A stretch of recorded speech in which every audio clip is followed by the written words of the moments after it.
Hey folks, Dan Griffin here, and welcome to the Cardiovascular section. We're going to start here with heart embryology by reviewing this table from the book. Now, as you can see, you need to know what each embryologic structure will form. And why might this be important? Well, if you know that the endocardial cushions did not form correctly, then you would know where to look for the defect.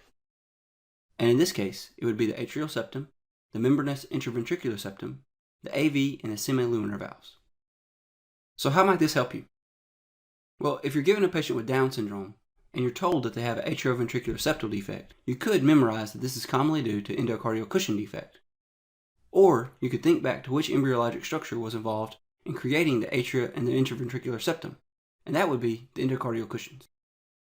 Now, as you may already know, there are a lot of different ways to learn the same thing, so just do whatever comes easiest. Now, let's dive right back into this table. The first one isn't too bad here. The truncus arteriosus is going to split to form the ascending aorta as well as the pulmonary trunk. And you can see a depiction of this here.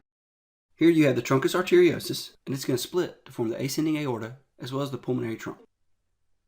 Now don't let the image confuse you here. The pulmonary trunk branches into the right and left pulmonary arteries, and sometimes the pulmonary trunk is just referred to as the pulmonary artery. So once again, the pulmonary arteriosus goes on to form the ascending aorta and pulmonary trunk. Alright, so next up on our table, we have the bulbus cordus, which forms the smooth parts of the left and right ventricular outflow tract. Now this is fairly easy to visualize here, because the central part of the bulbus cordus becomes a very smooth cone-like structure called the conus cordus. And it's this portion that directly feeds into the truncus arteriosus, which, as we just said, forms the aortic and pulmonary trunks. So therefore, the bulbus cordus, which goes on to form the conus cordus, which directly feeds into the truncus arteriosus, forms the left and right ventricular outflow tracts. So next, let's move on to the primitive atrium and ventricle. Now these will form the trabeculated parts of the left and right atria and ventricles respectively. You can see an example of ventricular trabeculations in this image, and the trabeculated parts of each chamber are these large septations of columnar muscle tissue. Now next up, we're going to cover the primitive pulmonary vein and the right horn of the sinus venosus. And these will form the smooth parts of each atrium. And in this image, you can see an example of the smooth parts of an atria. Now to review again, the right horn of the sinus venosus will form the smooth parts of the right atrium, and the primitive pulmonary vein will form the smooth parts of the left atrium.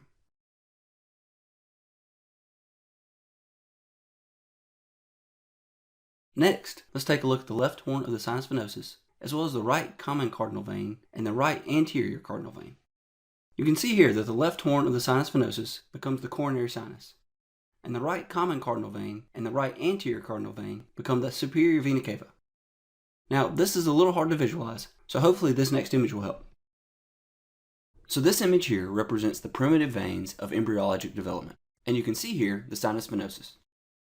Now, if we divide the sinus venosus in half, we have a right and left horn of the sinus venosus.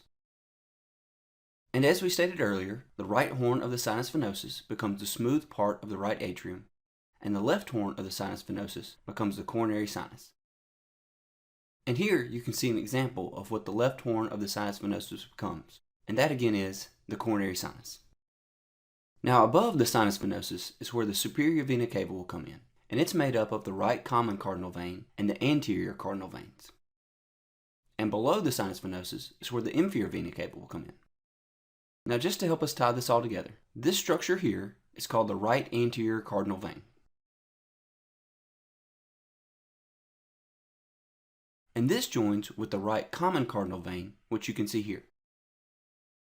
And these two cardinal veins come together to form the superior vena cava. And what you'll notice here is that these structures empty blood into the right horn of the sinus venosus. And now again, these structures form the superior vena cava, which then, in the adult form, will end up emptying blood into the right atrium, which is what the right horn of the sinus venosus becomes. And that makes sense. So just to make sure we're clear, the right anterior cardinal vein and the right common cardinal vein join to form the superior vena cava.